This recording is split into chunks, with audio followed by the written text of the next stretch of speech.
TEP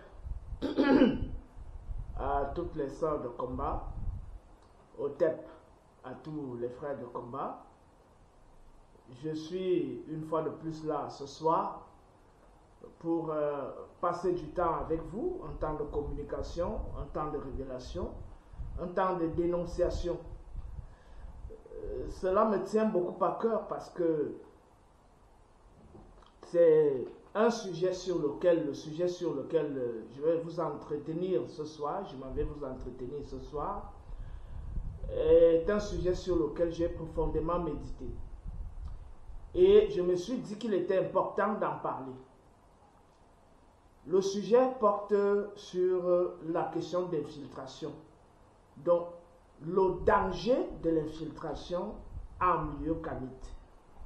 Ce problème d'infiltration est de plus en plus constaté à mesure que le mouvement kamite prend de l'ampleur dans le monde, surtout en territoire africain, car il a beaucoup plus prospéré dans l'univers de la diaspora, notamment aux États-Unis, en Guadeloupe, en France, en Martinique et partout ailleurs. Et il a beaucoup connu un retard, malgré que ce mouvement ait été impulsé par les penseurs leaders et les penseurs majeurs issus de la terre africaine. Cette pensée notamment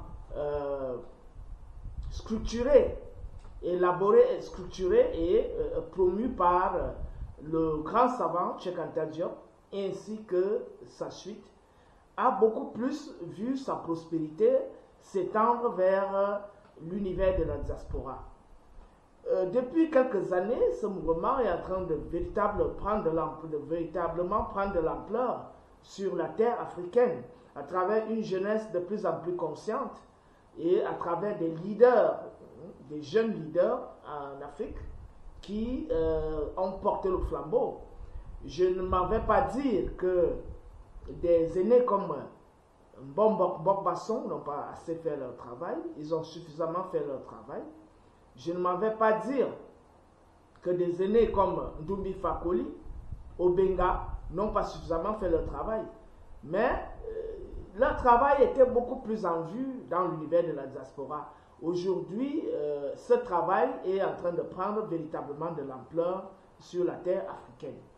Et à mesure que ce mouvement prend de l'ampleur en terre africaine, il y a ce fait-là que des organisations tapies dans l'ombre, contrôlées à distance par l'élite coloniale qui a su implanter ses racines en terre africaine avant de se retirer et avant de donner même l'impression, parce que quand je dis se retirer, avant même de donner l'impression solennelle de s'être retirée, et pourtant cette élite coloniale continue d'œuvrer à travers la main obscure des organisations ésotériques que sont la franc-maçonnerie, la Rose-Croix, le gnosticisme, bref, les Rose-Croix, tous les mouvements, Rose-Croix à mort, Rose-Croix d'or, Rose-Croix Mark Sanders, le gnosticisme, l'ordre des Templiers et tous ces mouvements connexes, sans oublier les religions là auparavant que sont la religion chrétienne et l'islam. Et sans oublier aussi de mentionner cette tendance naissante aujourd'hui en terre africaine où on voit de plus en plus de nègres dire qu'ils sont des judaïstes, des pratiquants du judaïsme. J'ai d'ailleurs partagé le panel avec l'un d'entre eux, il y a de cela environ 1 an et demi, 2 ans, qui venait déclarer officiellement que lui, il est judaïste. Un nègre né dans une zone du Cameroun qui vient déclarer officiellement qu'il est judaïste. Donc, on constate tout simplement que l'œuvre de l'élite coloniale continue de prospérer à travers des mouvements comme cela. Et à mesure que le mouvement kamite évolue, il y a ce grand danger qui repose sur le fait que l'élite coloniale a constaté, d'après eux, que à travers le mouvement kamite, à travers les idées promues par Cheikh Anta Diop et son école, l'Afrique noire est en train de se réveiller petit à petit. Bien que on constate même les tendances kamites diverses, supposément kamites, puisque ça commence d'abord par le panafricanisme, que je dénonce d'ailleurs à cause de sa tendance colorée, c'est-à-dire chaotique, qui regorge en même temps des francs-maçons, des rosicruciens, des chrétiens, des musulmans, et tous ces mouvements que je suis en train de dénoncer depuis des années. On ne saurait donc prendre le panafricanisme vu sous cet angle comme un véritable modèle pour la renaissance africaine. Pour la simple raison que si ce mouvement a failli à travers l'impulsion qu'il a connue via des grands leaders comme Marcus Moshiagave, Kwame Nkrumah, Sékou Touré, Haïlé Selassie et tous ces gens-là, ce mouvement n'a pas prospéré, bien évidemment, à cause de ce manque de coordination et de ce manque d'enracinement culturel, spirituel et cosmologique. Car le débat était essentiellement un débat politique et économique.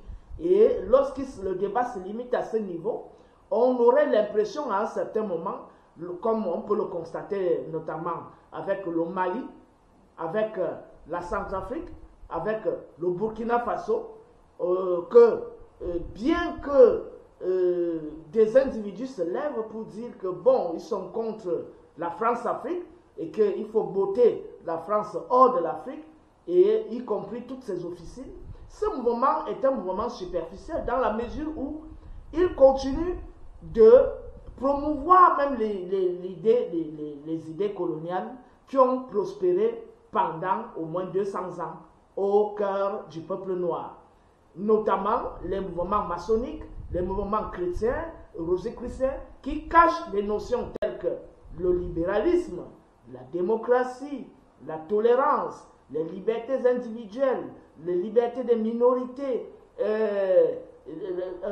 le salut individuel qui implique bien évidemment l'individualisme, capitalisme et autres, et que tout leur appartient à Dieu, des notions comme celle-là, qui continuent d'être véhiculées à travers le christianisme, à travers le judaïsme, à travers la franc-maçonnerie, à travers l'islam, à travers les mouvements rosicruciens, à travers les mouvements gnostiques. Donc nous comprenons que tant que nous n'attaquons pas la chose en plein cœur, le combat sera toujours un combat superficiel. Oui, la France va s'en aller de l'Afrique. Oui, l'Angleterre n'aura plus d'emprise sur l'Afrique. Mais vous le croyez vraiment? Cela n'est qu'un leurre. Car la vérité demeure. La vérité demeure sur le fait que nos écoles sont bâties sur ce modèle. Notre vision du sacré est bâtie sur ce modèle. Notre conception de l'économie et de la démocratie sont bâties sur ce modèle. Notre manière même de regarder le monde, notre vision du monde est bâtie sur ce modèle-là. Il est donc puéril et enfantin d'oser croire que parce que on a rompu les accords coloniaux avec la France, et cela suffit. Cela ne suffit pas. Voyons tout simplement l'exemple du Mali. Aujourd'hui, le doyen Ndoumbi Fakoli, qui pour moi, après Cheikh Anta Diop et peut-être Obenga, fait partie des piliers de la Renaissance africaine à travers sa documentation monumentale qu'il a produite et qui nourrit les intellectuels kamites, l'élite kamite et même la jeunesse kamite. Mais quelle est la situation actuelle de Ndoumbi Fakoli, notre doyen, notre papa? Mais il est retenu par l'élite politique malienne. Pourquoi? Parce que cette élite politique est dominée par l'islam, l'idéologie islamique.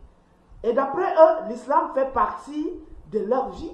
L'islam fait partie de leur patrimoine culturel.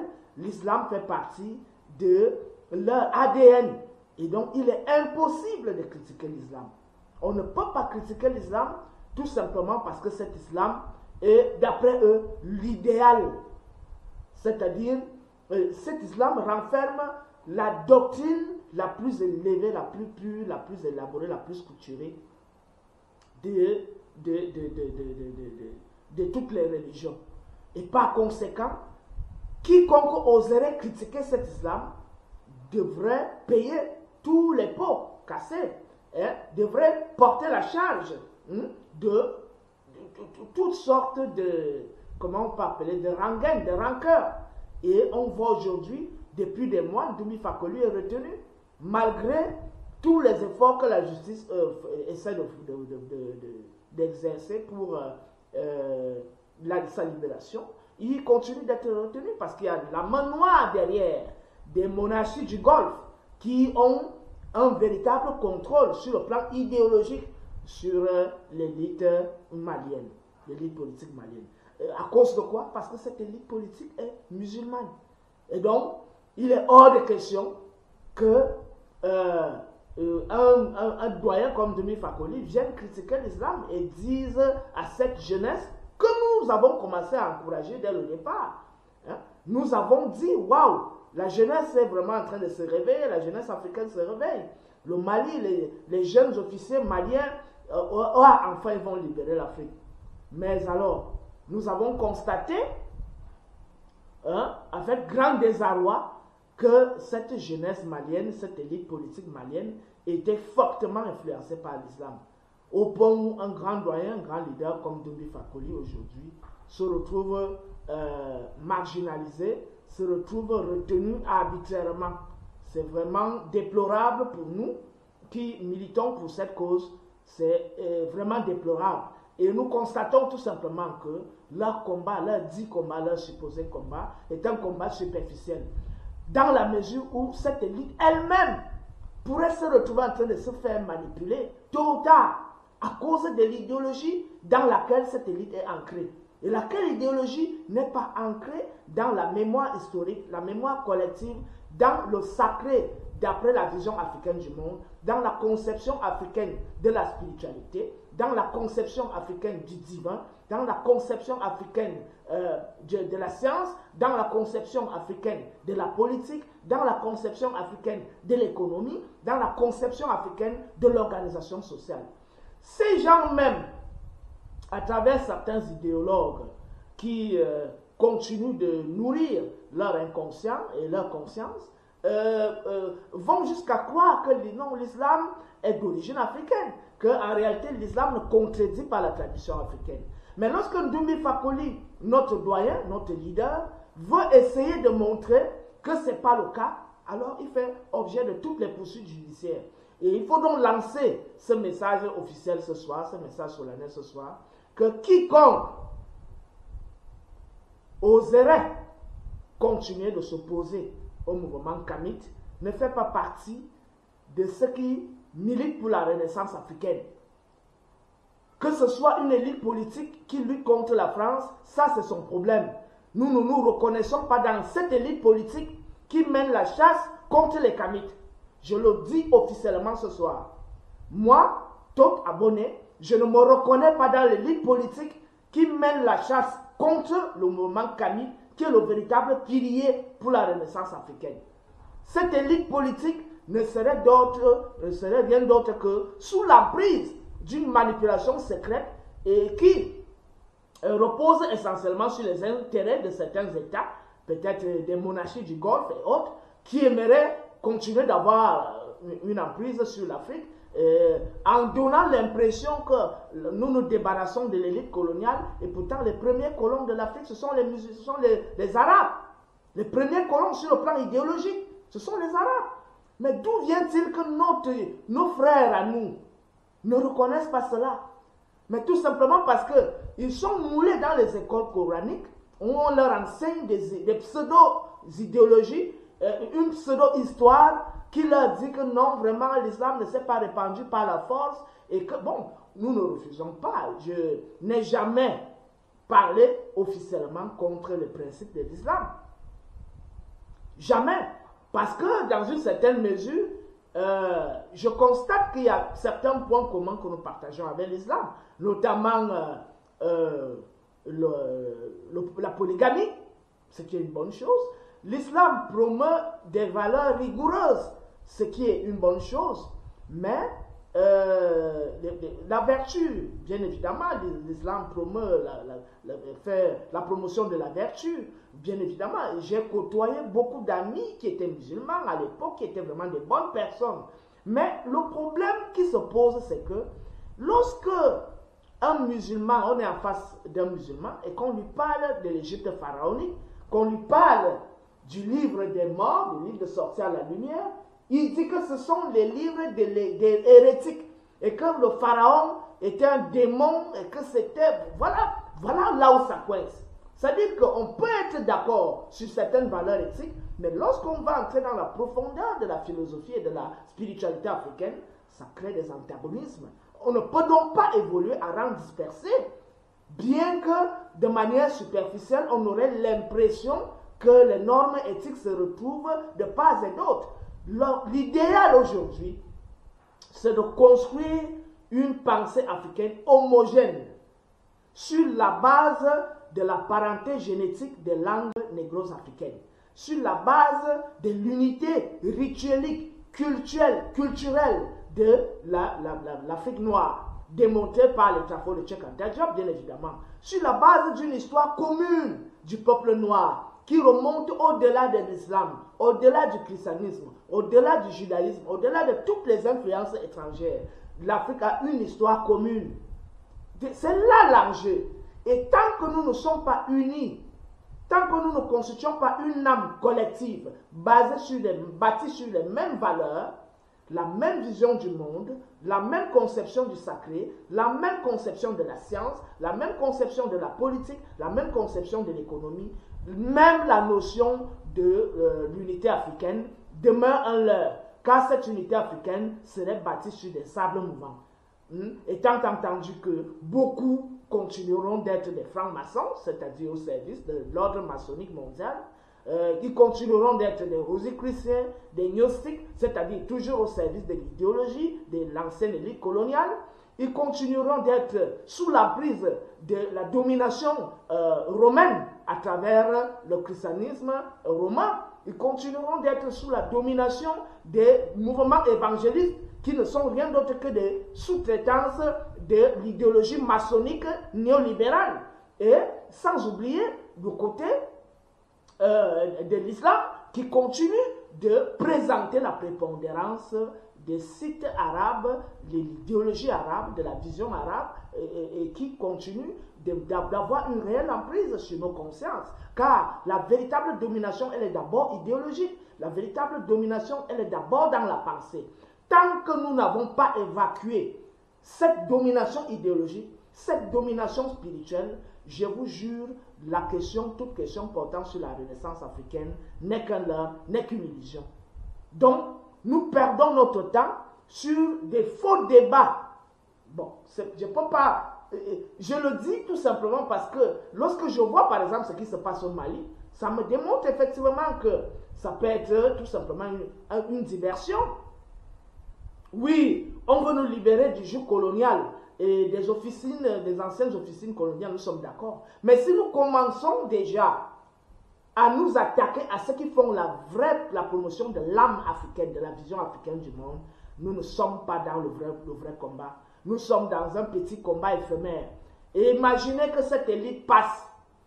Vous pensez qu'un peuple qui n'a vraiment pas une vision collective, une vision commune, ils vont survivre aux prochaines agressions? Ils ne pourront pas survivre aux prochaines agressions parce qu'on pourra activer sur le volet Coran pour déstabiliser toutes sortes d'hégémonies négro-africaines. On pourrait activer sur l'idéologie de la Bible pour faire la même chose. On pourrait activer sur l'idéologie maçonnique, rosicrucienne ou gnostique pour nous déstabiliser. Souvenez-vous des guerres qu'il y a eu au Soudan, chrétiens, musulmans. En Centrafrique, la même chose. Au Nigeria, la même chose. Vous comprenez donc qu'on peut utiliser la religion pour fragiliser un peuple. Et tant que ce peuple n'est pas bâti sur une âme collective, sur une même vision du monde, avec les mêmes valeurs, avec un même idéal, avec un même engouement, avec les mêmes objectifs, nous perdons notre temps de dire que nous allons briser les accords coloniaux et tout ça. Ce n'est qu'une perte de temps. Parce qu'il suffit que cette génération passe, l'autre génération qui viendra Il suffit qu'on utilise le volet idéologique à travers les religions et les sectes. C'est terminé. C'est terminé. Aussi longtemps que le peuple noir sera divisé à travers les idéologies, à travers les courants religieux, à travers les courants sectaires, ésotériques, d'autres ésotériques, nous n'irons nulle part. La preuve en est aujourd'hui que même ce qu'on appelle les initiés sont sous l'emprise de l'élite franc-maçonne. C'est-à-dire quoi? On les voit là, et c'est lorsqu'il y a on appelle ça quoi? Les événements sportifs. On les voit dans les stades. Ils disent qu'ils partent avec les gris-gris, partent faire les rites pour que leur équipe gagne. Mais finalement, qu'est-ce qu'on constate après? L'équipe ne va nulle part. Elle ne va nulle part. Ils attendent, ces initiés-là, qui sont au service des francs-maçons, attendent les campagnes politiques pour aller soutenir tel député, tel ministre, tel machin, pour qu'il puisse être maintenu sur son poste. Ou alors pour qu'il puisse avoir un nouveau poste, pour qu'il puisse avoir une promotion. Ou alors pour que tel parti, plutôt que tel autre, gagne les élections. Voilà, vous voyez à quel niveau même les initiés se retrouvent aujourd'hui. Pourquoi? Parce qu'on leur a dit que les codes mystiques que vous maîtrisez ne vous servent à rien si vous n'avez rien à manger.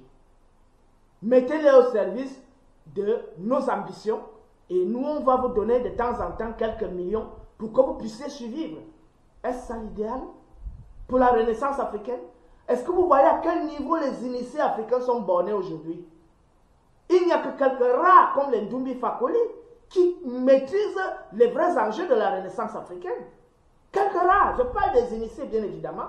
Et voilà donc un comme celui-là, on voit en lui, d'après même nos propres frères qui disent qu'ils sont des révolutionnaires, qui luttent contre l'élite coloniale. Eux-mêmes, ils commencent à voir en quelqu'un comme Ndumbi Fakoli un véritable modèle pour la Renaissance africaine, un danger. Mais posez-vous des questions, c'est à cause de quoi? Mais c'est à cause de la religion. Vous comprenez donc que ceux qui tiennent des discours selon lesquels la religion chrétienne, la religion musulmane, la franc-maçonnerie, la Rose-Croix, le gnosticisme et autres ne sont pas un obstacle pour la Renaissance africaine. Est-ce que vous voyez donc là où il y a le piège? Prenez l'exemple typique du Mali avec l'affaire Ndumbi Fakoli. Et tout récemment, l'aîné Kalala Omotunde a fait un tour en Afrique. Il s'est retrouvé où? Au milieu de ces francs-maçons. Et il ne savait pas qu'il était en danger. Bon, qu'est-ce qui se passe? Je ne peux pas affirmer que c'est ces gens-là qui l'ont tué, mais on ne part pas dîner sur la table du diable. Ça, il fallait que l'aîné Kalala Omotunde le sache. Et il y a un aîné, Mbok Basson, qui l'a bien compris et qui l'a compris très tôt, que le combat ne doit pas se passer dans certains milieux avec un certain type d'individus. Parce que ces gens-là, ils sont mouillés jusqu'au sommet de la tête. Ils comprennent aujourd'hui les enjeux. Certains sont même éveillés. Ils comprennent la pertinence de notre combat. Mais le problème, c'est qu'ils sont tenus par les pactes.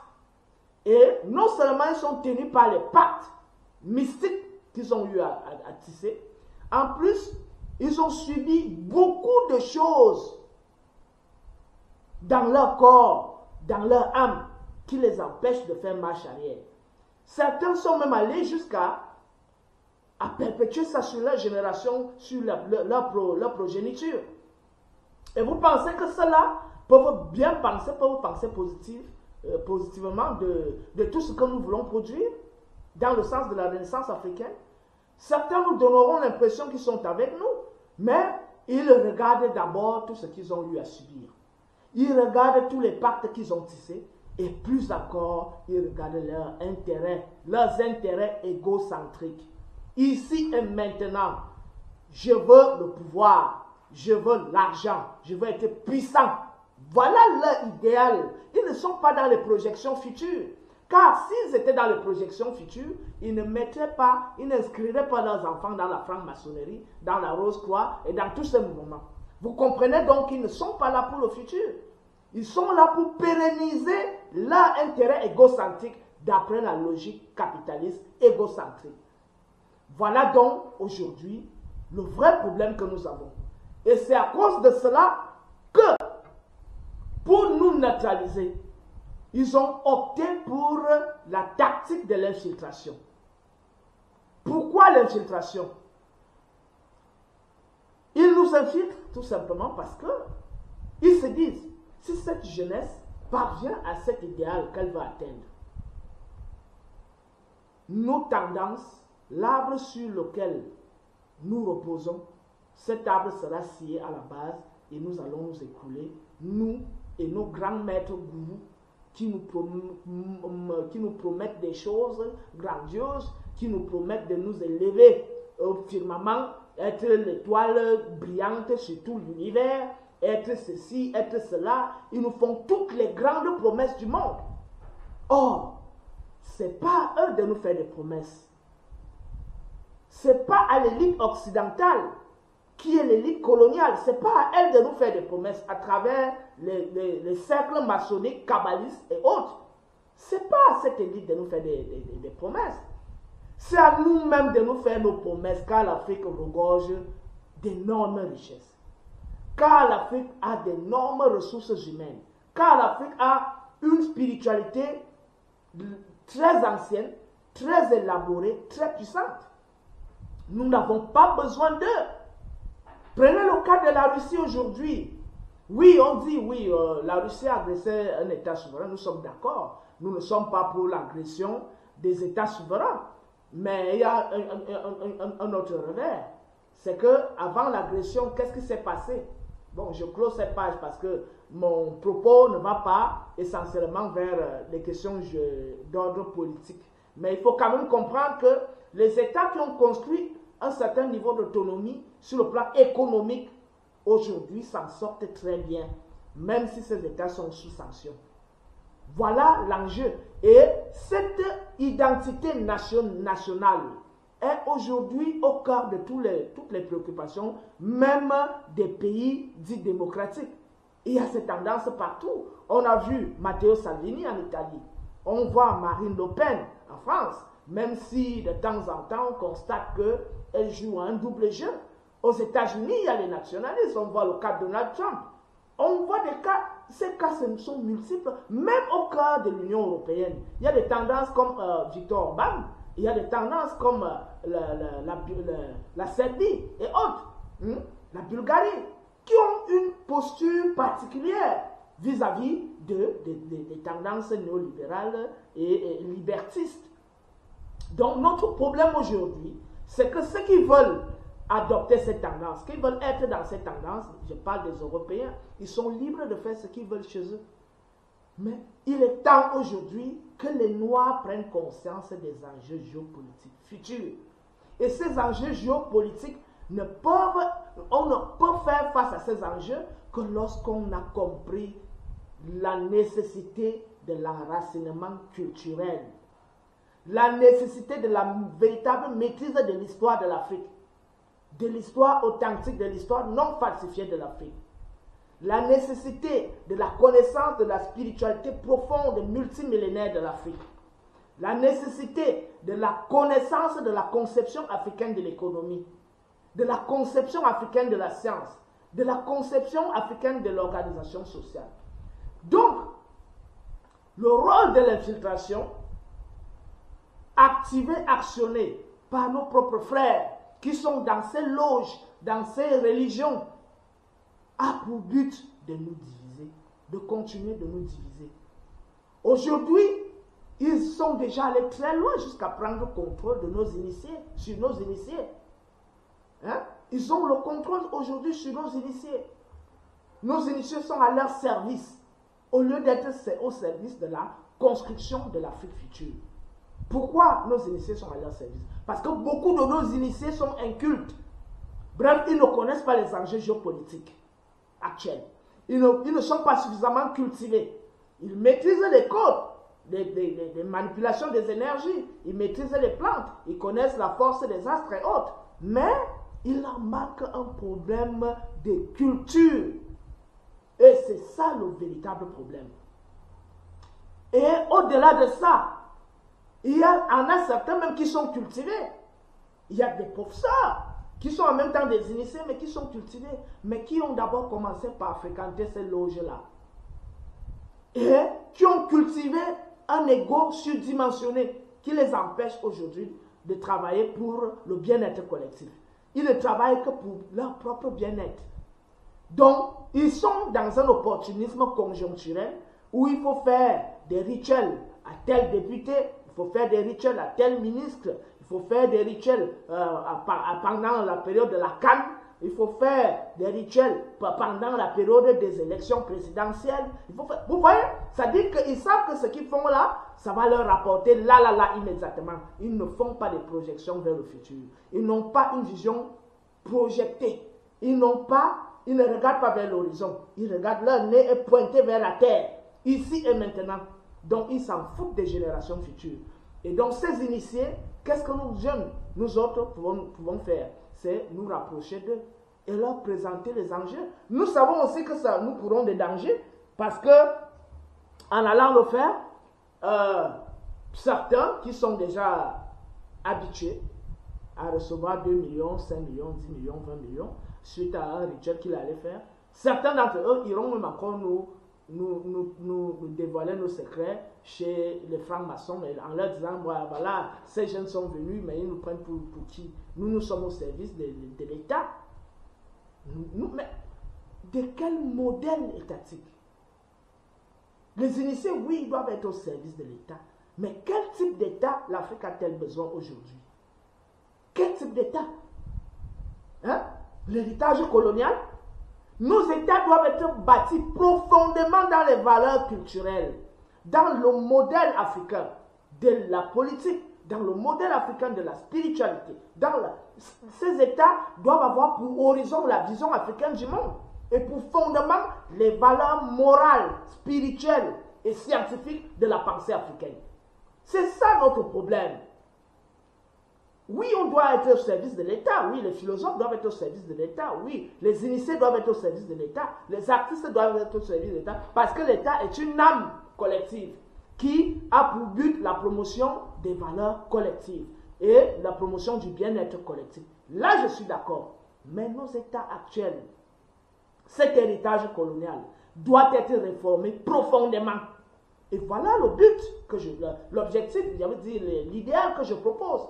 C'est que ces États se revoient dans leur structure fondamentale et interne et qu'il y ait une véritable révolution culturelle, idéologique, étatique, économique, politique.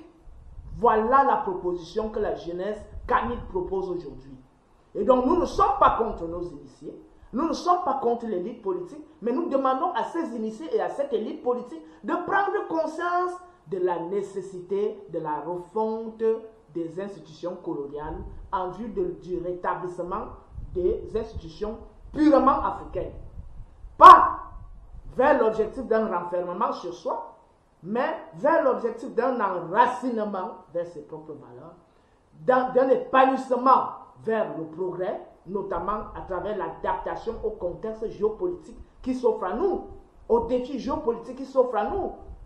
Le monde connaît aujourd'hui un tournant. Nous sommes toujours là en train de dormir.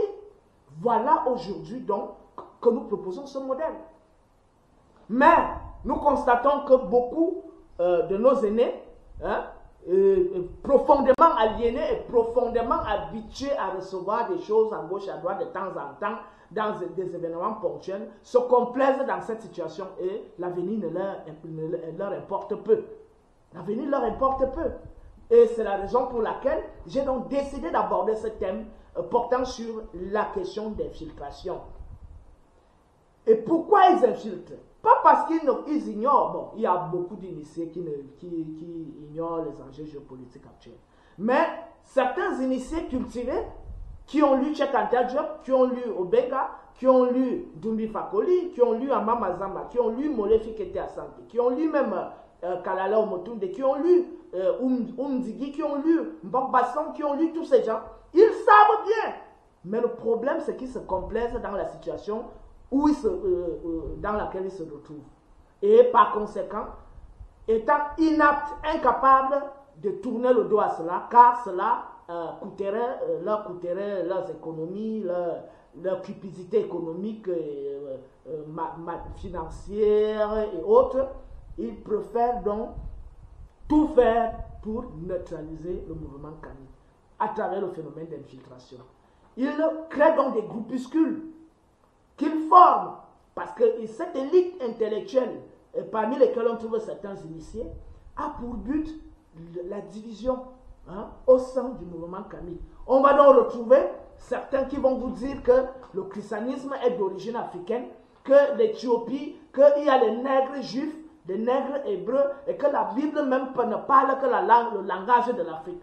D'autres vont vous dire que non, l'islam vraiment ne contredit pas la tradition africaine, que l'islam est même africain, l'islam. Voilà. On va vous dire que la franc-maçonnerie est d'origine africaine, que le gnosticisme est d'origine, que tous les textes maçonniques qui font la promotion des Sumériens, pas des Sumériens, des Mésopotamiens, pour dire même qu'ils vont même jusqu'à dire que la première civilisation vient de Mésopotamie, c'est-à-dire les tendances bibliques résurgentes dans leur inconscient, dévoilent leur appartenance idéologique, dévoilent le fait qu'ils sont toujours profondément maçonniques, chrétiens, judaïsants et autres. Donc, à travers donc l'infiltration, leur but c'est de maintenir les Kamites dans la division et prendre le contrôle même sur certains leaders.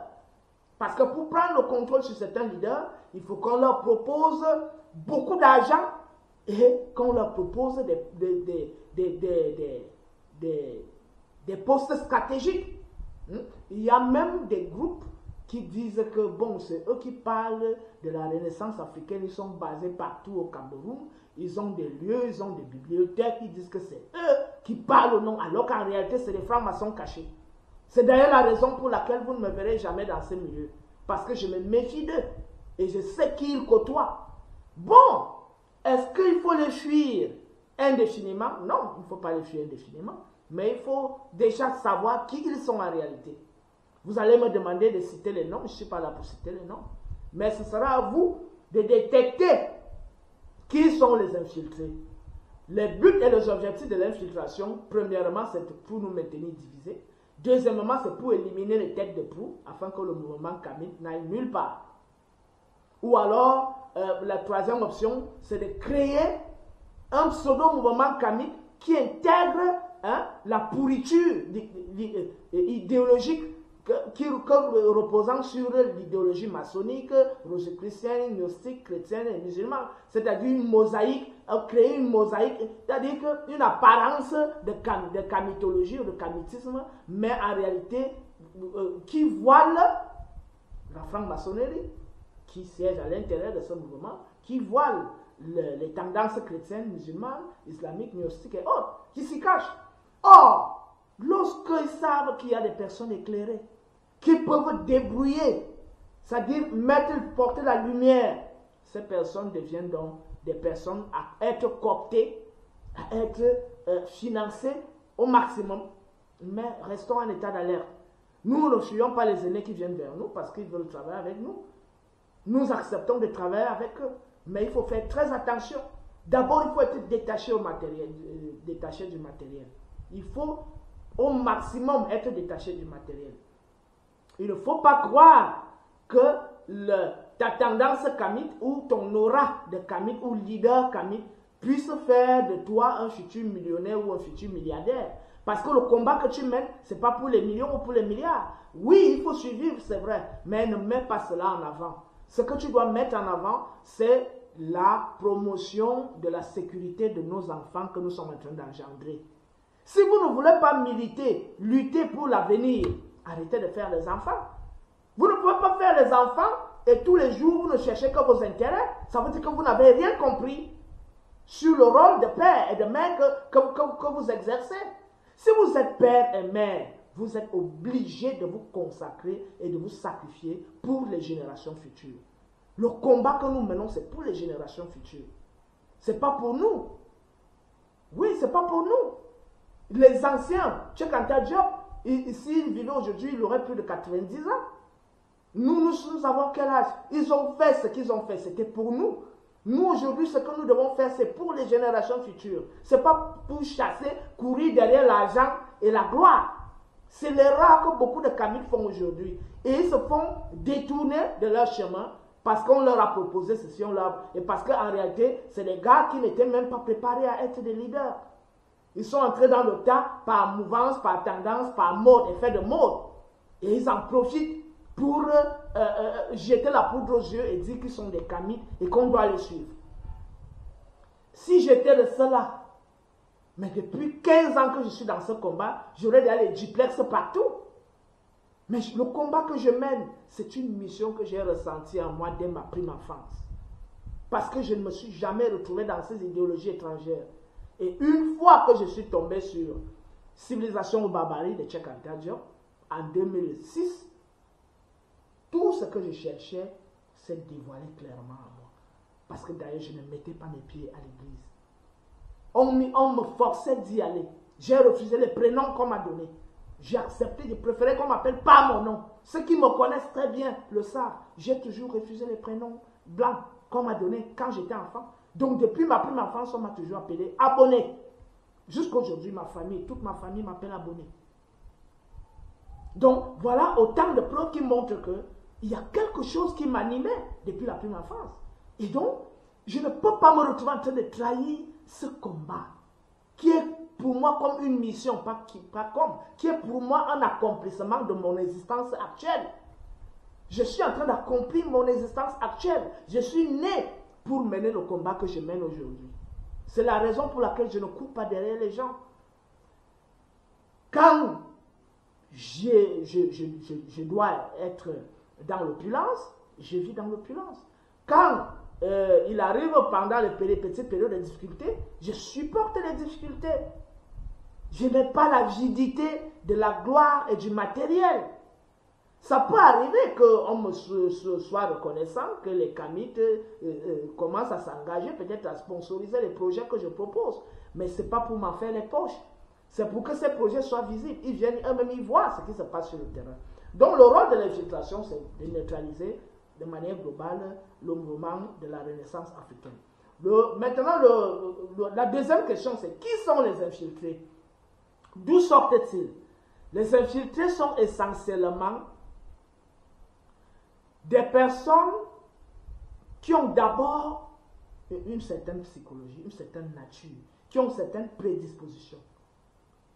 Je précise bien, les infiltrés sont des personnes qui ont d'abord une prédisposition psychologique, psychosomatique, s'il faut parler comme les scientifiques. Quelles sont ces prédispositions? Les caractères des infiltrés. Premièrement, c'est des personnes complexées. Quelle est la nature d'une personne complexée? Une personne complexée, c'est une personne qui est éblouie face à certaines choses et qui a envie à tout prix d'avoir ces choses-là. Une personne complexée est une personne qui voit certaines personnes sur terre comme le ciel et la terre. Et que face à ces personnes-là, il plie les chines. Les complexés plient les chines. Et c'est la raison pour laquelle vous allez voir des gens avec 1000 doctorats. Lorsqu'il est face à un prêtre, il est à plat ventre. Vous allez voir des gens avec 3000 doctorats. Lorsqu'il est face à un blanc, il est à plat ventre. Vous allez voir les gens avec 100 000 doctorats. Lorsqu'il est face à un imam, il est à plat ventre. C'est la même chose lorsque certains sont en face de grands gourous de la franc-maçonnerie, grands maîtres de ceci, il est à plat ventre. C'est-à-dire que son bon sens, son discernement, la froideur, l'esprit de froideur, ce qu'on appelle la lucidité, il n'en a pas. Donc, la première nature des personnes complexées, c'est des personnes qui manquent de lucidité. Et vous allez constater que le propre de toute personne complexée, c'est que cette personne se précipite toujours à dire oui aux choses, par manque de discernement et par manque de lucidité. Et la pire des choses qu'on retrouve chez les personnes complexées, c'est qu'elles manquent de dignité. Les personnes complexées ne sont pas des personnes dignes. Donc, elles manquent de discernement, les personnes complexées. 2, elles manquent de lucidité. 3, elles manquent de dignité. Voilà la nature des personnes complexées. Maintenant, la deuxième catégorie des infiltrés, c'est des personnes qui sont avides, c'est-à-dire qui sont cupides. Voilà. C'est-à-dire des personnes gourmandes de nature. Voilà. C'est-à-dire que j'aime beaucoup l'argent, j'aime beaucoup la puissance, j'aime beaucoup la gloire, j'aime beaucoup commander. Ce qui laisse encore surgir une fois de plus l'absence de lucidité, l'absence de dignité. Parce qu'une personne cupide perd sa dignité. Une personne avide de matériel perd sa dignité. Même si cette personne avait reçu des valeurs, des nobles enseignements dès sa prime enfance, une fois que la cupidité a pris le dessus, une fois que la cupidité qui lui était intrinsèque, parce que cette cupidité ne naît pas du jour au lendemain. Tu nais avec en réalité ce que ça se réveille un jour. Et on voit déjà ça en toi à travers tes envies. Et comme ces gens, ces francs-maçons, sont des bons psychologues, ils réussissent donc à identifier des personnes cupides, des personnes complexées et des personnes faibles mentalement. Voilà la troisième catégorie. Les personnes faibles mentalement, les personnes qui ont une faiblesse mentale, qui n'ont pas une force de volonté extrême, qui n'ont pas un esprit posé, assis sur des valeurs profondes et débordantes, et des personnes qui ont une énergie débordante. Ouais. Ces gens vont vers des personnes faibles mentalement, vers des personnes complexées, vers des personnes cupides et avides. Et la quatrième catégorie, c'est vers des personnes incultes, donc les personnes qui n'ont pas un bon niveau de culture.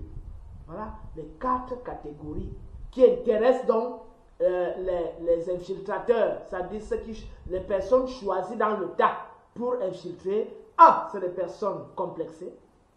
2, c'est les personnes cupides, avides, c'est-à-dire irascibles, des personnes gourmandes. 3, des personnes faibles mentalement. Et 4, des personnes qui n'ont pas une culture suffisamment bâtie et suffisamment approfondie.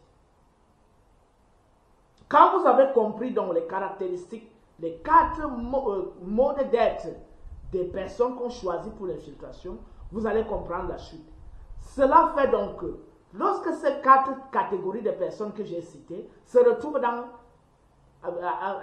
retrouvent à commencer leur formation spirituelle par le petit séminaire, le grand séminaire, les écoles coraniques, ou alors à avoir pour père un franc-maçon, un rosicrucien, un gnostique et tout cela. Mais ces personnes sont déjà bien disposées à jouer le jeu. Donc la plupart des infiltrés ont d'abord les 4 caractéristiques que je viens de donner, fondamentales, à savoir le fait d'être complexé. Deuxièmement, l'avidité, la gourmandise. Troisièmement, la faiblesse d'esprit. Quatrièmement, l'ignorance ou le manque de culture. Donc, on te prend, on te fait passer par le petit séminaire, le grand séminaire, les écoles coraniques. Tu as un père qui est franc-maçon, rosicrucien gnostique, qui commence à t'injecter ces germes de poison dans le corps dès ta prime enfance. Mais il est normal que, ayant déjà les 4 tares que je viens de citer, tu deviennes plus tard une personne qu'on peut utiliser pour détruire les autres. C'est tout. Quand vous avez compris ça, vous allez donc commencer à identifier des personnes, les infiltrer facilement à travers les caractéristiques que je viens de vous donner. Vous allez voir que parmi les infiltrés, c'est des personnes qui ont une forte c'est des personnes qui sont fortement influencées par l'idéologie chrétienne. C'est-à-dire que même si cette personne apprend à découvrir les travaux de Cheikh Anta Diop, apprend à lire ceci, l'égyptologie, les médounétaires, apprend même à s'initier. Mais cette personne, les racines, les germes d'aliénation qu'on appelle le christianisme ne mourront jamais. Et on en connaît plusieurs. J'ai fait des conférences avec certains. Oui, on le présente comme un grand initié, machin, machin. Après, quand il commence à parler, whoop, il glisse, il commence à dire que Jésus. Voilà, vous voyez? On dit que c'est un grand initié, qu'il est cultivé. Hein? Après, il dit Jésus. Soit, c'est qu'il a tellement été dominé, c'est-à-dire que comme c'est quelqu'un de faible mentalement, il a été tellement dominé par l'idéologie chrétienne qu'il lui est impossible de s'en défaire. Soit d'après lui, comme il est complexé, il se dit que la tradition, la spiritualité africaine, ce sont les coutumes, les habitudes, et que ça n'a rien à voir avec la spiritualité. Et que lorsqu'il faut aborder la question de spiritualité, d'immortalité et autres, il faut passer maintenant à la Bible et au Coran. Vous voyez? Voilà donc la logique dans laquelle beaucoup de nos soi-disant initiés sont aujourd'hui. Soit c'est le fils d'un ancien rosicrucien, ou alors c'est l'élève, c'est-à-dire que dès sa prime enfance, on a commencé à lui inculquer l'idéologie de la rose-croix, de la franc-maçonnerie. Et ça là, ça reste imprimé. Il faut qu'il soit suffisamment fort de caractère pour s'en défaire totalement, comme nous autres. Je suis né d'un père chrétien, d'une mère chrétienne, catholique, qui est devenue, ma mère est devenue pentecôtiste plus tard. Et comment j'ai fait pour rompre radicalement avec tout ça? Et pour me retrouver en train de faire le deuil de mon père, comme vous l'avez vu. Ce n'était pas du théâtre.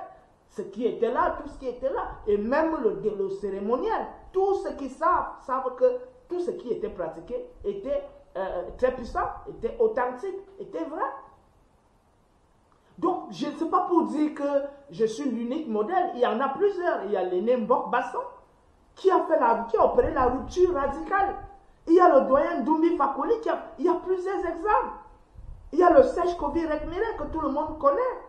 Et il y a Kalala Omotunde qui a fait la même chose. Il y a notre maman Amama Zama qui a fait la même chose. On peut citer des cas comme ça, plusieurs.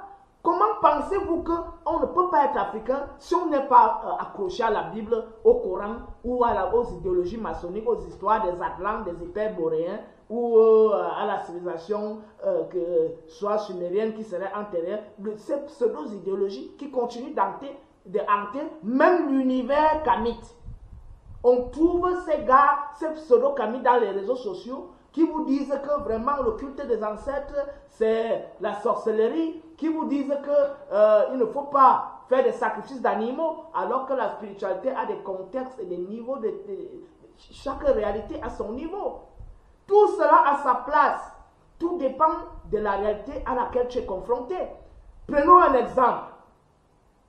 Tu es attaqué.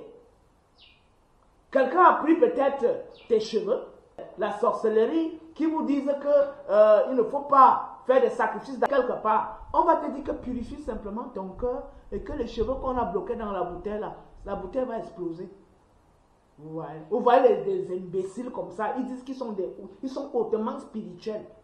Et quand vous voyez même leur vie, en réalité, ce sont des farceurs, des imposteurs. Parce qu'en réalité, ils ne sont pas vrais. Ils sont nombreux là qui vous disent qu'ils sont des grands maîtres spirituels et qu'ils parlent de l'Afrique, alors qu'au fond, c'est le business. C'est en réalité des rosicruciens déguisés, des francs-maçons déguisés, qui viennent profiter de la naïveté des jeunes camis pour les appâter et les désorienter du vrai objectif de la Renaissance africaine, du vrai objectif de la vision africaine du monde, de la conception africaine de la spiritualité. Ici, dans ce texte, il y a plusieurs étapes d'initiation, il y a plusieurs pratiques. Hein? Il n'y a pas que les histoires de purification du cœur, de purification de la conscience, de respiration, de, je ne sais pas, des mantras qu'il faut réciter et autres. Il y a la spiritualité africaine, elle est totale. L'initiation commence de la base jusqu'au sommet. Et ça nous permet de comprendre, étape par étape, la possibilité de régler chaque problème en fonction de sa réalité, en fonction de son champ de force, en fonction de toutes les conditions qui ont accompli la situation dans laquelle l'individu, le concerné, la personne concernée se retrouve. Donc, on ne saurait négliger les sacrifices d'animaux, on ne saurait négliger le culte des ancêtres, on ne saurait faire fi du livre de sortir à la lumière, qui est notre livre sacré, qui doit être notre livre de chevet, qui est notre livre de chevet, et qui doit toujours l'être, pour commencer à nous citer les versets bibliques, les versets coraniques, les machins, le maître Omran Mikhail Ivanov, Bhagavad Gita, je ne sais pas quoi, Ramakrishna, tout ça. Alors qu'au fond même, on constate que ces individus qui disent qu'ils sont les spirituels, les maîtres spirituels des réseaux sociaux là, ne savent même pas lire les Médounétaires, ne maîtrisent même pas les vrais rites initiatiques traditionnels de l'Afrique. Et ne connaissent même pas les vrais codes de la maths. Ils n'en font qu'à leur tête, qu'à leur but, qu'à leurs envies, qu'à leurs profits, qu'à leurs idéaux. Donc, tous ces pseudo-initiés doivent être dénoncés ici. Et ces pseudo-initiés, je vous ai déjà donné leurs caractéristiques. Donc, c'est des gens qui ont reçu une idéologie très forte. D'abord, qui ont les 4 caractéristiques que j'ai données, à savoir être complexé, être faible d'esprit, ne pas être suffisamment instruit et être avide, matérialiste, cupide et autres. Et plus encore, c'est des personnes qui sont passées par des couloirs idéologiques, donc religion chrétienne, islamique, et endoctrinement maçonnique, rosicrucien, gnostique, et qui ont été fortement influencés négativement par ces mouvements. Et ils ne peuvent l'être pendant une période indéfinie que parce qu'ils sont bâtis sur les 4 piliers que j'ai commencé à énumérer au départ. Donc voilà le problème de fond que nous avons aujourd'hui avec ces gens qui sont les infiltrés. Voilà donc les identifiants qui nous permettront de les connaître. Je reprends. Une fois que vous commencerez à entendre quelqu'un vous dire le culte des ancêtres n'est pas bon. Une fois que vous entendrez quelqu'un vous dire les sacrifices d'animaux ne sont pas bons. Une fois que vous entendrez quelqu'un vous dire la Bible est africaine, le christianisme est africain, l'islam est africain, la franc-maçonnerie, le judaïsme, la rose-croix est africain et tout ça, il faut commencer à vous méfier d'eux. Une fois que vous allez entendre que les vrais juifs sont les noirs, il faut commencer à vous méfier d'eux. Une fois que vous allez commencer à entendre que les vrais Égyptiens sont les Hébreux, les Juifs, il faut commencer à vous méfier de ce genre d'individus.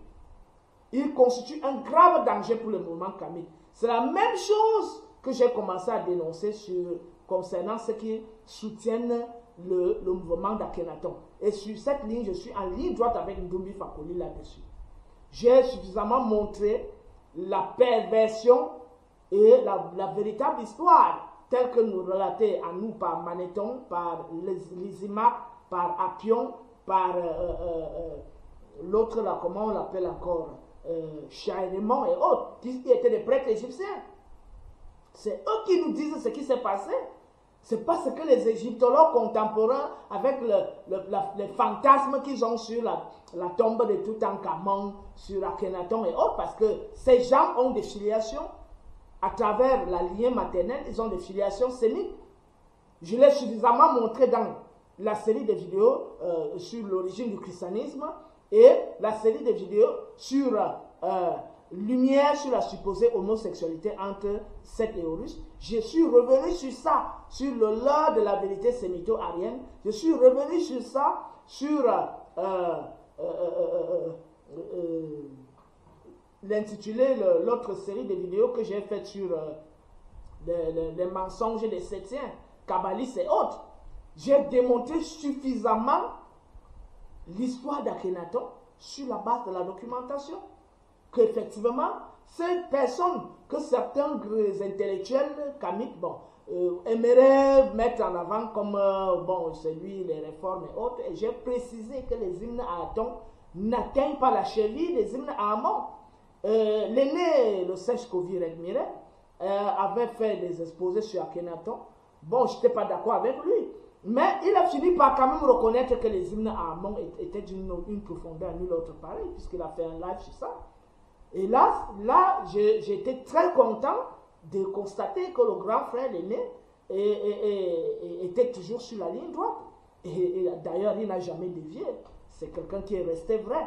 Et bon, maintenant, on peut ne pas être d'accord sur certains points, mais sincèrement, c'est un aîné pour qui j'ai beaucoup d'admiration, comme j'avais beaucoup d'admiration pour Motunde, comme j'ai beaucoup d'admiration pour Amamazama, pour Molefi qui était à santé, pour l'aîné Mbokbasson, avec qui je suis constamment, pour mon professeur Oumdigui, et tous les autres qui œuvrent véritablement pour la véritable renaissance africaine.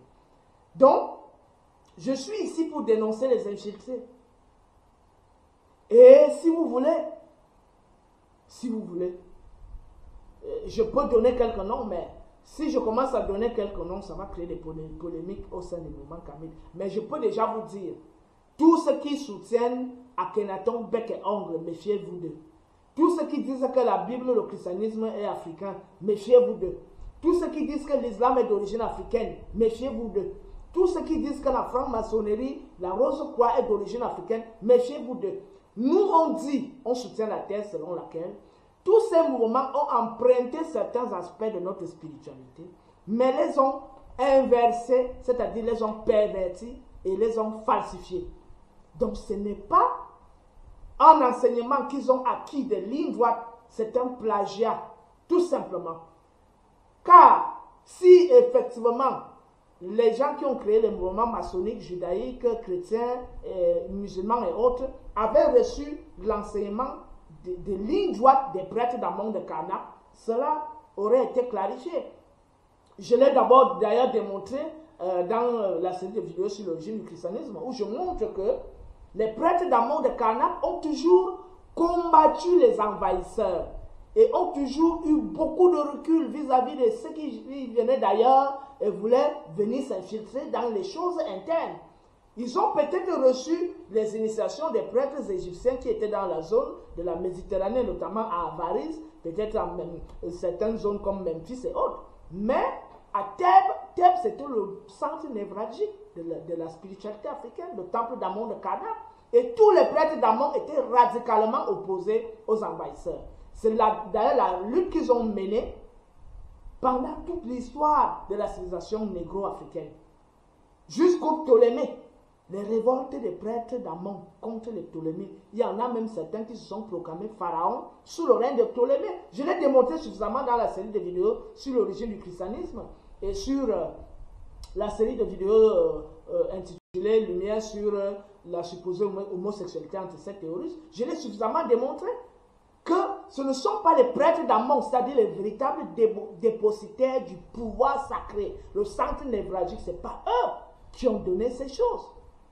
Les gars sont venus, ils nous ont côtoyés dans certaines zones, ils ont triché certaines choses, ils sont allés adapter ça à leur vision du monde. Et vous dites que c'est d'origine africaine? Ce sont des emprunts, des plagiats et des falsifications. Et si ce sont donc des emprunts, des inversions, des plagiats et des falsifications, cela ne saurait servir comme modèle. Donc la Bible est à jeter radicalement, le Coran est à jeter radicalement. Ça, ceux qui sont encore en chemin d'apprentissage peuvent s'appuyer sur la Bible et le Coran. Parce qu'il ne faut pas qu'on dise que nous sommes des extrémistes. Mais ceux qui sont des kémites accomplis, voici leur livre de chevet. Le livre de sortie à la lumière. C'est ça. Voilà, voici le livre de chevet de Kamit. Un Kamit accompli qui dit que je suis déjà Kamit. Jusqu'à il dit officiellement que je suis Kamit. C'est celui qui a pour fondement ce livre-ci. Voilà. Quand vous avez compris ça, vous allez donc commencer à détecter très facilement les imposteurs, les infiltrés. Je rappelle, les infiltrés vont trop vous parler d'Akhenaton, de Toutankhamon. Ils vont trop vous parler de Jésus. Ils vont vous parler des maîtres de l'Orient, hein, notamment, bref, les maîtres dont les francs-maçons sont trop friands là, et les rosicruciens. Hein, ils vont vous parler de Omran Michael Avano, ils vont vous parler de Blavatsky, ils vont vous parler d'Edouard Chiré, ils vont vous parler que sais-je encore. Il y a même certains égyptologues comme les Anton Pars et d'autres qui ont écrit des choses à travers lesquelles on découvre quand même une certaine idée. Même notre égyptologue qui a produit pas mal de littérature, là, son nom m'échappe là. Bon, si son nom me revient, je vous le dirai. Ils sont nombreux. Hein, là, ce sont des égyptologues occidentaux. Mais même en Afrique, on les trouve. Oui, eux vont vous parler des archives éthiopiques que les Éthiopiens, que bon, les Salomon avec la reine de Saba, après, vraiment, ça donne de la migraine, ça donne des maux de tête lorsque je suis face à ce genre d'individus. Donc, voilà les caractéristiques des infiltrés. On continue donc. Quelles sont les convictions des infiltrés? Les convictions des infiltrés, c'est que, 1. la spiritualité est universelle. La spiritualité, elle est universelle. Et sur cela, j'envoie tous ceux qui m'écoutent actuellement d'aller relire le document sur l'article que j'ai écrit en 2019 intitulé Rapport entre le culte nubo-égyptien et les cultes traditionnels de l'Afrique noire actuelle. Je vous invite à tous à lire cet article. Et c'est suite à la lecture de cet article que vous allez comprendre beaucoup de choses. Vous allez premièrement comprendre qu'il y a des cosmogonies qui ont été fabriquées. Vous allez comprendre que certaines cosmogonies ont été diluées et même infiltrées avec, par des idéologies judéo-chrétiennes, maçonniques et autres, au fil du temps, à cause des influences que certains initiés ont reçues. Et on va retrouver cette tendance beaucoup plus au Gabon, au Congo-Brazzaville, au Congo-Kinshasa, et même ici au Cameroun. On va retrouver ça. Les gens qui vont te parler là, ils parlent, après ils tombent sur Jésus. Ou bien ils parlent, ils disent que bon, les Juifs vraiment, oui, ce sont les vrais Noirs. Vous voyez des choses comme ça. Il y a les Juifs camerounais, il y a les Juifs congolais, les Juifs, voilà, voilà. Chaque fois que vous entendez quelqu'un vous parler de ça, c'est déjà un infiltré. Soit un infiltré qui s'ignore, soit un infiltré conscient. Et ils ont donc la conviction que toutes les spiritualités se valent, alors que toutes les cosmogonies ne se valent pas. Dans cet article, je montre que dans les cosmogonies grecques, on trouve des dieux homosexuels, ce qu'on ne retrouve pas chez nous dans les cosmogonies négro-africaines. Oui, bon, on va me dire que mais Seth, c'est aussi, il a des tendances homosexuelles. Oui, mais il aurait des tendances homosexuelles, la divinité Seth. Mais dans le panthéon grec, il n'y a pas que Zeus. Il y a Apollon, et il y a le culte de Dionysos. Il y a plein de divinités dans le panthéon grec qui sont homosexuelles.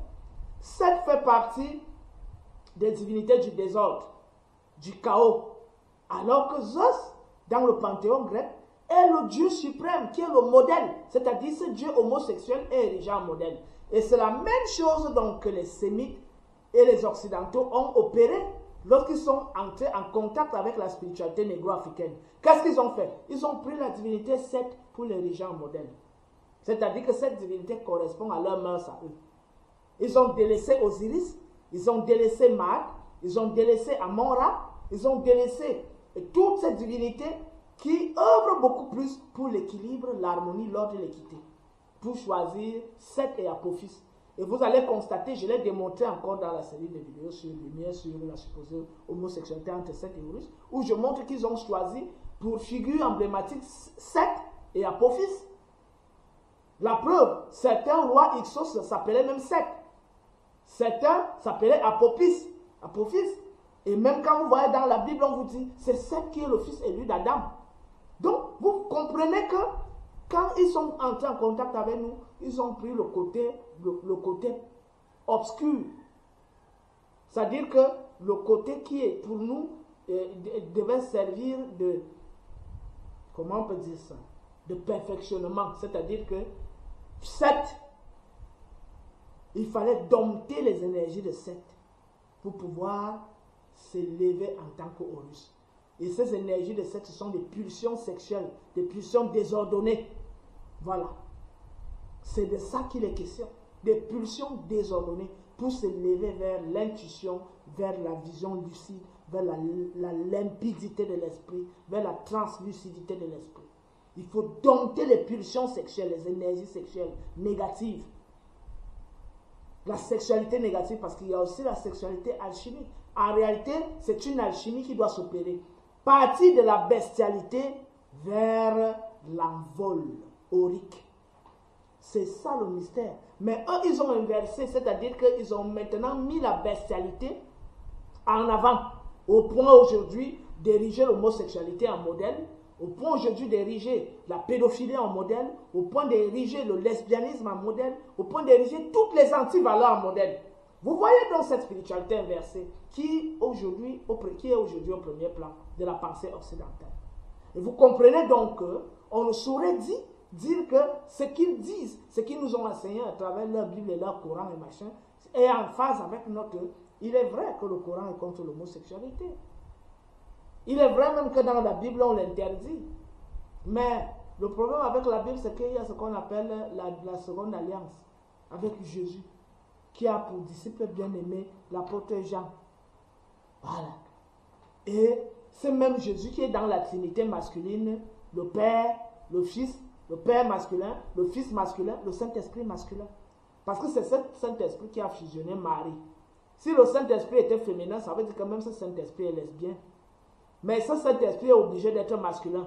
Pour qu'on puisse au moins dire que c'est un esprit masculin qui a fécondé un esprit féminin, un corps féminin, pour pouvoir engendrer le Christ. Et donc ça revient au fait que le Père est masculin, le Saint-Esprit est masculin et le Fils est masculin.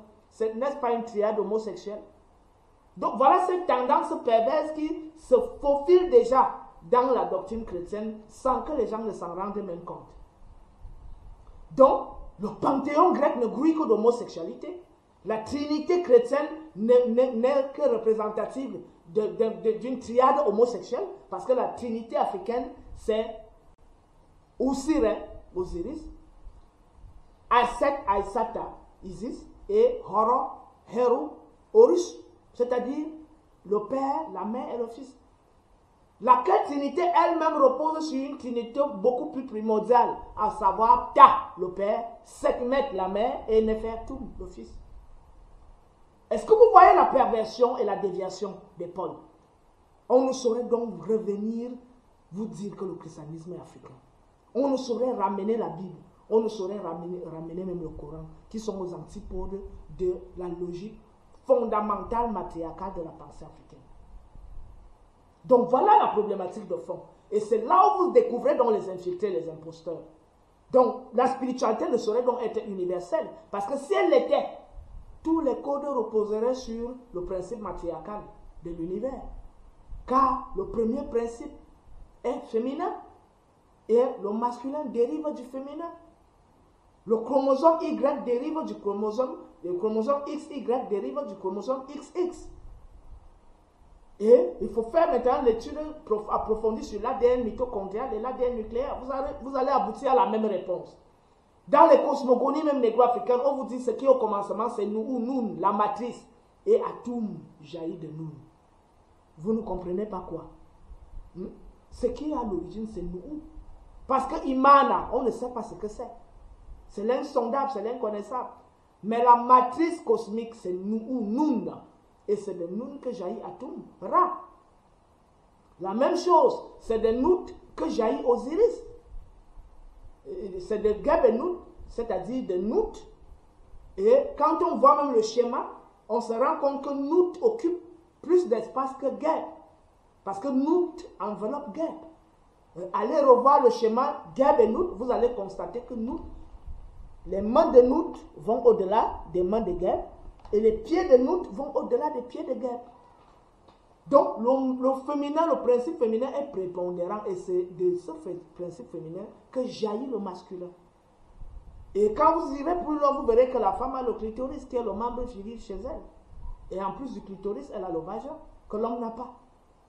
Elle a la matrice que l'homme n'a pas. Elle a tout ce que l'homme a, mais en plus de ça, elle a ce que l'homme n'a pas. Donc, bien évidemment, c'est de la femme que l'homme sort, mais eux, chez eux, c'est de l'homme que la femme sort. C'est-à-dire que de la côte de l'homme. Ce qui est faux. C'est le contraire qui est vrai. Vous voyez donc à tous les niveaux, on vous démontre le contraire. Et cela nous ramène à comprendre que la spiritualité ne saurait être universelle dans le sens où, en étudiant la culture juive, la culture arabe, la culture africaine, la culture indienne, la culture machin, on retrouverait le même enseignement et la même philosophie. C'est faux. Chez les autres, c'est l'inverse. C'est faux. Et ils ont inversé les principes. Parce que c'est leur nature. Et Platon est très clair là-dessus. Platon dit clairement que les mythes, certains mythes ont été fabriqués. Dans son livre Le Phèdre, il le dit clairement. Dans son livre Le Phèdre. Allez lire Le Phèdre. Platon dit clairement que certains mythes ont été fabriqués pour justifier les actes pervers de certains peuples. Or, ces mythes, ces cosmogonies sont le fondement de la spiritualité de ces peuples-là. Comment pouvons-nous donc dire de manière péremptoire que la spiritualité est universelle? Donc, tous ceux qui tiennent ce discours, soit c'est des ignorants, qui rejoignent les quatre des éléments que j'ai dit, c'est-à-dire que des personnes qui ne sont pas suffisamment bien formées, cultivées, et des personnes qui sont faibles mentalement, des personnes qui sont complexées et des personnes qui sont avides et cupides. Quand vous avez retenu ces 4 caractéristiques, vous allez détecter les imposteurs à tout niveau. Et vous devez de les dénoncer, ces infiltrés-là. 4e point, quelles sont les convictions? Bon, j'ai déjà parlé de ça. C'est-à-dire, d'après eux, la spiritualité universelle. Et d'après eux, la spiritualité universelle au sens où toutes les cosmogonies se valent. Alors que dans mon article dont je vous parle, que tout le monde doit lire, intitulé Rapport sur le culte nubo-égyptien et les cultes traditionnels de l'Afrique noire actuelle, je démontre que toutes les cosmogonies ne se valent pas. Et donc, si toutes les cosmogonies ne se valent pas, on ne saurait dire que la spiritualité est universelle. Et je montre même encore plus que chaque âme, en s'incarne à travers une généalogie. Et que c'est à travers cette généalogie qu'en descendant, elle s'incarne. Et pour remonter, elle doit remonter à travers cette généalogie. Or, la généalogie est inscrite dans le peuple. C'est en cela qu'on parle de la transmission des gènes. Et je vais plus loin, je montre que même si 2 enfants sont issus, même si un enfant est issu d'un blanc et d'un noir, il y aura toujours des germes dominants sur lui. Et c'est sur la base de ces germes dominants que son initiation doit être orientée. Je le dis clairement, c'est un article très intéressant que tout le monde doit lire. Donc, je vais donc terminer en parlant de comment détecter les infiltrés, leur raisonnement. Je crois que j'ai même déjà dit tout ça. J'ai dit 1. Ils disent que la spiritualité est universelle. 2. Ils disent que tous les hommes sont les frères. Ils disent que 3. Ils disent que l'ancêtre de l'humanité, la plupart de ces invités, ils parlent d'Adam et Ève. Ils vont vous parler d'Adam et Ève. Voilà, tous ces infiltrés-là, vous allez finir par entendre Adam et Ève sortir de leur bouche. Ces infiltrés vont vous justifier la sacralité de la Bible, vont vous justifier la sacralité de la Torah, vont vous justifier la sacralité de la Kabbale juive, vont vous justifier la sacralité du Coran. Et que cette sacralité transcende même la sacralité du livre de sortir à la lumière, qu'est celui-ci. Parce que la plupart de ces imposteurs ne parlent jamais ou presque jamais de ce livre. Pourquoi? Parce qu'ils ne savent pas lire les médounétaires. Pourquoi? Parce qu'ils ne respectent pas les codes de la maths. Pourquoi? Parce qu'ils ne maîtrisent pas les initiations profondes de la pensée négro-africaine. Pourquoi? Parce qu'ils n'ont aucune conviction pour la renaissance africaine. Ils n'ont pour conviction que leurs intérêts temporels, ponctuels, opportunistes et conjoncturels. Voilà donc les astuces qui pourraient nous permettre de détecter les infiltrés en milieu kamite. Et c'est la raison pour laquelle je vous interpelle ce soir, toutes les sœurs de combat et tous les frères de combat, de prendre conscience de ce fait et de tout faire pour combattre avec la plus grande énergie, pas physiquement.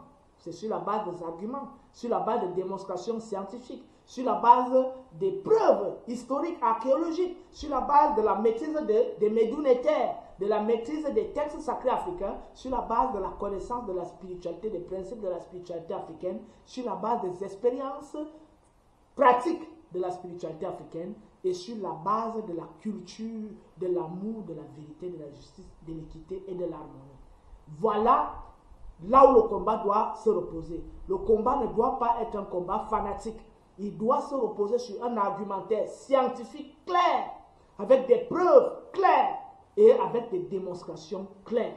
Ce n'est que là que nous pourrons détecter ces infiltrés et que nous pourrons les mettre à nu afin que, s'ils peuvent se rectifier, parce que c'est d'ailleurs ça notre but, nous ne devons pas nous retrouver en train de nous combattre indéfiniment. Nous sommes frères, nous tous en Afrique noire, nous sommes tous frères.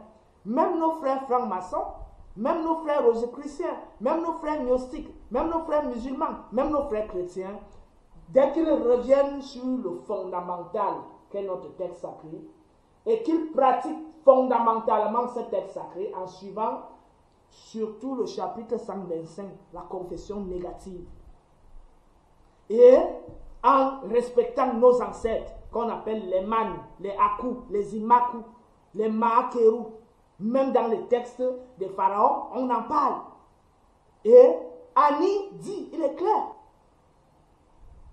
enterre ton père avec dignité, honore les anciens qui sont de l'autre côté. Le grand prêtre Ani est clair. Or, la plupart des textes de ce livre sont rédigés par le grand prêtre Ani. Donc, il est clair là-dessus dans son livre de sagesse. Ceux qui en ont besoin, je peux leur en fournir. Hein? Et c'est lui aussi qui dit, offre le sacrifice et ferme ta bouche, ne pas crier, Dieu n'aime pas les cris. Donc, nos ancêtres sont clairs sur les bases et les fondamentaux de la sagesse africaine. Ceux qui sont donc aujourd'hui, qui continuent d'être complexés, même ceux qui sont noyés à bloc, qui ont fait des rites et des pactes, qu'ils évitent de noyer leur progéniture. Ils peuvent même être, à travers certains rituels, on peut les réajuster. Et même s'ils devront se réincarner, peut-être pour une amélioration future, ils devraient retourner à la source. Et militons ensemble donc. J'appelle tout le monde, même nos frères qui sont encore dans ces choses, de sortir de ces choses pour retrouver le noble combat qui est le nôtre. Tant que nous demeurons divisés, l'Afrique n'ira nulle part. Et l'autre, l'ennemi, surfe sur cette division à travers les labels religieux, à travers les labels ésotériques et autres, pseudo-ésotériques, qui sont des inversions, des falsifications et des perversions de la pensée et de la spiritualité négro-africaine. Hotep, à toute ma famille que j'ai toujours aimée et que je continuerai de servir indéfiniment, je vous aime bien, je vous reviens très bientôt pour une nouvelle thématique. Et dorénavant, sachez que des vidéos seront produites de manière permanente parce que j'ai tout le matériel qui me permet de le faire.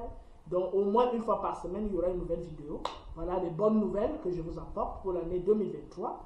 Et bon, 2023, la nouvelle année pour nous c'est en juin, l'année top, Teuti. Donc, mais par conformisme, par conformité, on nous dit que nous sommes en 2023, alors qu'en réalité, nous sommes à plus de 6000 ans aujourd'hui, d'après le calendrier nubio-égyptien. Donc, voilà, dorénavant, vous serez ravitaillés chaque semaine. J'irai même à un certain moment à produire jusqu'à 2 vidéos, parce que, bon, en dehors de mes activités d'enseignant et mes autres activités, quand j'ai un peu de temps, il faut que je sois au service de mes frères qui ont envie d'apprendre davantage, envie de pouvoir partager ces connaissances entre nous. Et donc, je vous souhaite bon vent, que les ondes auriques, que les ondes osiriennes, que les ondes osiriennes, que les ondes ammoniennes, que les ondes de Ra, que les ondes de Mad vous inondent et que les portes de vos vies s'ouvrent. Et je vous interpelle à aller de temps en temps réécouter la série de vidéos sur le statut spirituel de la prière, sans oublier de réécouter les commentaires, le complément sur le statut spirituel de la prière. J'espère aussi que ceux qui suivront cette vidéo ont pris le temps d'écouter intégralement le rite funéraire kamite que j'ai exposé au-dessus de tous les kamites, mais que je constate aujourd'hui que très peu ont écouté. Mais je vous dis, c'est un enseignement fondamental que vous devez réécouter de l'épisode 1 à l'épisode 3, voire même partant déjà de l'annonce jusqu'à l'épisode 3 et partager cela au maximum, car cela devrait servir d'exemple. Cela est un enseignement démonstratif.